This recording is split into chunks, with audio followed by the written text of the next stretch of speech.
और अब खबरों में रुक करेंगे यूपी का, जहां किसानों को अब जरूरत के हिसाब से ही पानी मिलेगा। और उत्तर प्रदेश की क्या है वो खबरें जो रखती हैं आपसे सरोकार, जानने के लिए देखिए यूपी सुपरफास्ट। यूपी के कैबिनेट मंत्री शिवपाल यादव ने सिंचाई विभाग की समीक्षा की। इस दौरान उन्होंने निर्देश देते हुए कहा कि नहरों में पानी टेल तक पहुंचना चाहिए। बारिश का मौसम है और खेतों में पानी की जरूरत है।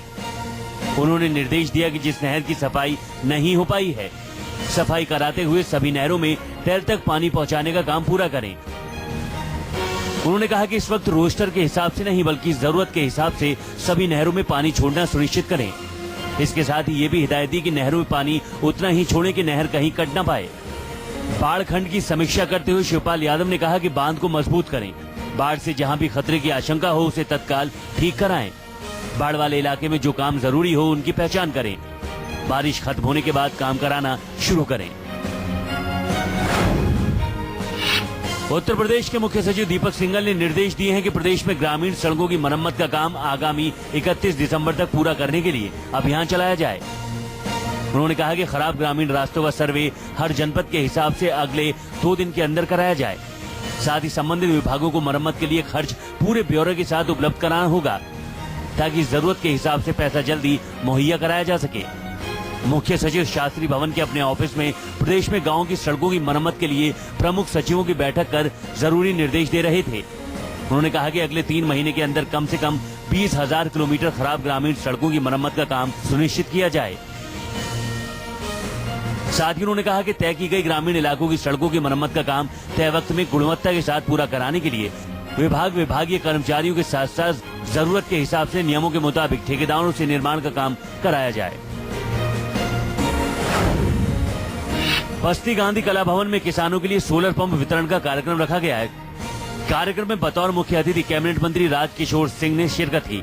इसके अलावा राज्य मंत्री रामकरण आर्या, राज्य मंत्री ब्रजकिशोर सिंह ने भी कार्यक्रम में हिस्सा लिया। 237 किसानों को अनुदान पर 23,000 में सोलर पंप दिए गए। सोलर पंप की मार्केट कीमत करीब 2 लाख रुपए है। कैबिनेट मंत्री राजकिशोर सिंह ने कहा कि उत्तर प्रदेश में एसपी की सरकार आने के बाद सोलर के क्षेत्र में बड़े पैमाने पर काम हो रहा है। 2012 के पहले सोलर सिस्टम पर कोई काम नहीं हो रहा था। इस सोलर पंप के माध्यम से किसानों के घर में बिजली और खेत में पानी मिलेगा। सोलर पंप पर जितना अनुदान किसानों को दिया जा रहा है आज तक किसी सरकार ने नहीं दिया था। साथ ही मंत्री ने कहा कि सोलर पंप के लिए जितना लक्ष्य रखा गया था उससे 3 गुना ज्यादा लोगों ने आवेदन किया। जिन किसानों ने भी सोलर पंप के लिए आवेदन किया उनके भाव पर सरकार खरा उतरेगी। सभी किसानों को सोलर पंप दिया जाएगा। ये उत्तर प्रदेश और किसानों के लिए बहुत बड़ी उपलब्धि है।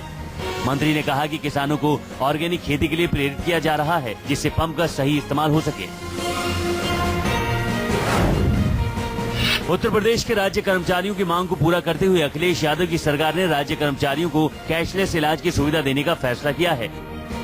मुख्य सचिव की अध्यक्षता में हुई बैठक के दौरान सरकार की तरफ से कहा गया कि वो राज्य कर्मचारियों को कैशलेस इलाज की सुविधा देगी। इसके लिए 15 दिनों के भीतर गाइडलाइन तय की जाएगी। सरकार के इस फैसले से राज्य कर्मचारियों में खुशी की लहर दौड़ गई है। उत्तर प्रदेश के लोगों को अब अपनी संपत्ति की रजिस्ट्री कराने, स्टाम्प और रजिस्ट्री शुल्क जमा कराने के लिए सरकारी दफ्तरों के चक्कर नहीं लगाने होंगे। लोग नेट बैंकिंग के जरिए अब इसका भुगतान सीधे सरकारी खजाने में कर सकेंगे। इसके अलावा डेबिट कार्ड से भी इस शुल्क का भुगतान किया जा सकता है। स्टाम्प एवं पंजीयन विभाग ने इसके लिए उत्तर प्रदेश स्टाम्प शुल्क एवं रजिस्ट्रेशन ई भुगतान नियमावली 2016 की अधिसूचना जारी कर दी है। दरअसल कोषागार से स्टाम्प खरीदने और रजिस्ट्री कराने के लिए लोगों को भारी भरकम रकम लेकर दिन भर कचहरी के चक्कर लगाने पड़ते थे। अब इस नई व्यवस्था के बाद लोगों को बहुत राहत मिल जाएगी।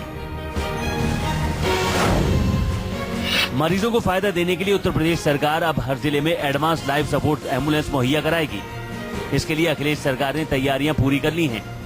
सरकार का मानना है कि एम्बुलेंस में लाइफ सपोर्ट सिस्टम होने से ऐसे मरीजों की जान काफी हद तक बचाई जा सकती है जो मरीज एक जिले से दूसरे जिले में रेफर किए जाते हैं या फिर जिनको ग्रामीण इलाकों से शहरी इलाकों में लाकर भर्ती करवाया जाता है। इस एम्बुलेंस में लाइफ सपोर्ट सिस्टम लगा होगा और रास्ते में मरीज को काफी हद तक सुरक्षित रखा जा सकता है। मुश्किल में फंसे लोगों की मदद करने वालों को सरकार अब ब्रेवरी अवार्ड देगी। आपको ब्रेवरी अवार्ड दिया जाएगा जो दुर्घटना में घायल लोगों को अस्पताल पहुंचाएंगे या फिर मुसीबत में फंसे लोगों की मदद करेंगे। या फिर अपराधियों से लोगों को बचाएंगे। ऐसे सराहनीय काम करने वाले लोगों को ब्रेवरी अवार्ड दिया जाएगा। सरकार का कहना है कि वो ऐसे लोगों को सम्मानित करेगी जो आम लोगों के जीवन, सम्मान और संपत्ति की रक्षा के लिए काम करते हैं।